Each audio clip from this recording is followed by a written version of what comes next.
Did the LEM itself have seats and seat belts? No, it didn't. Not the lander. Yeah, and I mean, that's the craziest thing to me I've never heard discussed further is the fact that in the audio transcripts, you can see that within 10 seconds of taking off that they say pitch over, which means that the vehicle itself would have to pitch over onto its side, which means that the two astronauts inside of it would be laying on top of each other, getting squished because they still have to deal with the gravity of the moon. Within 10 seconds, you're not going to be floating around and allowed to pitch over the vehicle. The toe straps that they put their feet in. They just had a toe strap that they put their boot into, and he's wandering around like that trying to operate a joystick. Yeah, right. I've read everything on the lander and the operation manuals and stuff like that. If you have a full computer failure, you can't land that thing manually. You do not have control of the gimbal exhaust. All you have is throttle control to accelerate it and your little side thrusters on there. The only option you have if you have a computer failure is abort and get rid of the descent part of it, but you don't have control of the descent engine. You can give it a little extra throttle to slow down the descent. The computer is supposed to control the descent and keep the attitude to keep it vertical. And it's 14-mile-an-hour lateral movement, so it doesn't go rolling all over the place when it hits the ground. Yeah, that's right. Neil got that figured. Speaking of the lunar lander itself, the difference between Apollo 11 and Apollo 15 was to make room for the rover. Oh yes, you've got it up here. Yeah. Go ahead, walk us through this, because this was fascinating to me too. The descent engine fuel tanks, there's 2 oxidizers and 2 fuel tanks in there, are pressurized by a helium tank to push it through. It doesn't have a mechanical pump or an engine or any kind. So the helium tank is released and pressurizes the fuel into the descent engine on it. So in Apollo 15, the diagram on the right side there where the arrow is, the rover is set in place where the helium tank is, and the helium tank simply removed. So the rover took over that. So there's no way to pressurize the fuel to run this engine. They relocate the helium tank. It just flat out wasn't needed, I guess, when the rover was... And I did look up the helium tank. Apparently the amount of helium you needed was larger than that storage area, so somebody came up with a special kind of helium. It's called SC helium. I call it special concoction, so that it didn't have to be as big of a tank to pressurize the fuel. Okay, it's only used on Apollo. That technology disappeared again. That special helium that expands many times more than the regular helium does. Yeah, I think it was Apollo 16 that did this little lunar rover, but it's pretty obvious to me that when you change the speed to 1.5, that it clearly shows the rover driving around as it normally would, and the 1 times speed that you see looks like it's in slow motion, and it looks like the dust is kind of staying up in the air a little longer than it should. But I always thought that was just so obvious, just to change it to 1.5 times, and then you see a vehicle driving around in the sand. And again, it weighs only 75 pounds. Some of those turns this guy is making would lend you up on your back. They played it back in a slower motion, right? So it looks all moony and zero gravity. Are you playing it at 1.5, Bob, or regular? I am playing it at regular.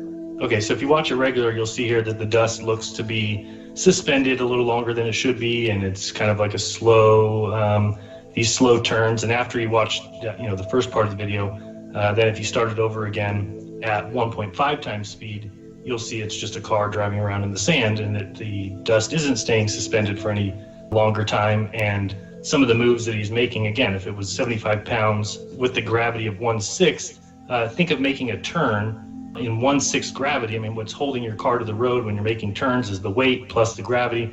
Like this right here, where he kind of pops a wheelie and kind of skids out right here, that thing would tip over. It weighs only 75 pounds with 1/6 gravity. It would never make it. But yeah, then after you watch that, then go ahead and do it at 1.5 speed, and you'll see it just looks like a car, like a dune buggy in the sand. Okay, here comes 1.5 speed. And that's obviously what they did, is they just slowed everything down. But the bad thing about that is, of course, it slowed down the astronauts' arm movements, whereas you would have no resistance whatsoever. You'd have a hard time not hitting yourself in the face with your arms, flying around with no weight. And, everything would be kind of hyper accelerated from a certain perspective, but everything across the board is slowed down, which tells you that that's all NASA did, was they just simply slowed everything down. And then, and then you look at the weight of those astronauts, what they would weigh. See, that's just a car in the sand, making moves like you would see in any sand buggy. But yeah, if you actually weighed 1/6 and had the muscle mass that you have, even with wearing a backpack, I think that they say the total weight of the backpack was 200 pounds or something. So you have a 200-pound man or 250 pounds plus the 200-pound backpack, but at 1/6 that weight, they're weighing like 50 pounds. So, I mean, they should be able to jump over the lunar rover. They should be able to jump 10 feet in the sky. There's no reason why they wouldn't. Like you said, Bob, they wouldn't have slow movement as if everything was in slow motion. It should be very quick. You have no resistance. You reach out to grab something, your arm would move faster. When you walk, it wouldn't be like you're floating slowly. That only happens when you're slow motion. And again, you can chalk that up to being 1969 and them not realizing or thinking it all the way through, I guess. Yeah, that's because they could never think of everything all the way through, right? Because it's a deception. So they can do their best. They had a good budget and maybe a decade from the time that JFK made the announcement, but it seems like they were gearing people up for the whole space age, at least subliminally, for decades prior to any of that. But yeah, it's one of those things where you can't anticipate everything that people are going to do, especially not with this resurgence of looking at everything that NASA's ever done with more scrutiny than ever, that we're just finding more and more stuff all the time where NASA's clearly faking it. But again, it is because, they do a pretty good job with the deception, sometimes not so good either. But yeah, they can't think of everything that far ahead, so eventually they're going to get caught, just like any other liar. But instead of owning up to it, any government agency, military agency, or corporation, they're not going to own up to it. They're not going to apologize. They're going to keep lying. Just like, I don't know if you guys heard about this, but the other day I saw an article about this power plant in New Orleans called Entergy. And they were basically caught paying actors to go and basically cheerlead for the power company at a city council meeting. And they were actually turning regular, legitimate citizens away from the same city council meeting. And so they got caught, and the corporation Entergy, instead of owning up to it or admitting it or anything, said, oh, well, it was our subcontractor, and we're going to fire them. So basically, yeah, we're no culpability at all. And that's just what you see with these corporations and military entities and, entities like NASA, where even when you catch them lying, they just keep on lying and, patch it over. It's just ridiculous that people still believe them at all. But they've got the multimedia machine on their side, I suppose. Yeah, they do. And Jaron, I think this video actually is more realistic at 2x speed. They're just slowing it down by 50%. So when you go to double, yeah, I thought so too. Very, very obvious stuff. We got some comments that were like, hey, I've been looking at these moon photos and videos or whatever for many years, and I've never seen that before. And this Apollo 16 ascent stage, yeah, that one right there, they're shipwrecked. I just thought this one was really fascinating in looking at what happened when they start about a minute 13 in and start watching these panels. And I do it a couple of times where I slow it down and kind of magnify it. And you can see that when these explosive bolts, were triggered to launch this thing, and then it's supposed to, fly off into space, that the explosion blew these panels off, or partially blew them off. And you can see the side of the spacecraft there just kind of rippling, what looks like, to me, it looked like fabric, just kind of rippling in the wind, and what that would mean. And then you go back and look at the transcript and listen to the audio, and neither NASA nor the astronauts mention any anomalies. Right. Well, the fact that anything would be rippling in the wind would be a bit of a point of contention, wouldn't it? Yeah. Well, I don't think it was supposed to be in the wind, but I mean, as a concussion type of ripple I assume that's what you're describing, right, Paul? Yep.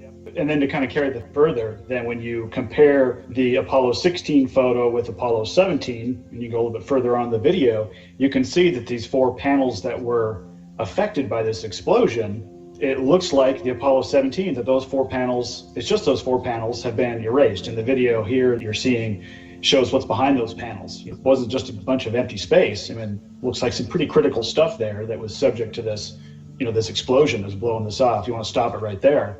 That's where, if you're comparing these two images, Apollo 16 on the left before the explosion, and then look at Apollo 17, it was those four panels that were affected, and now they're a different color. Yeah. This is how they fixed it before the next mission shoot. Over. Pitch over's on time. Roger, we saw it, though.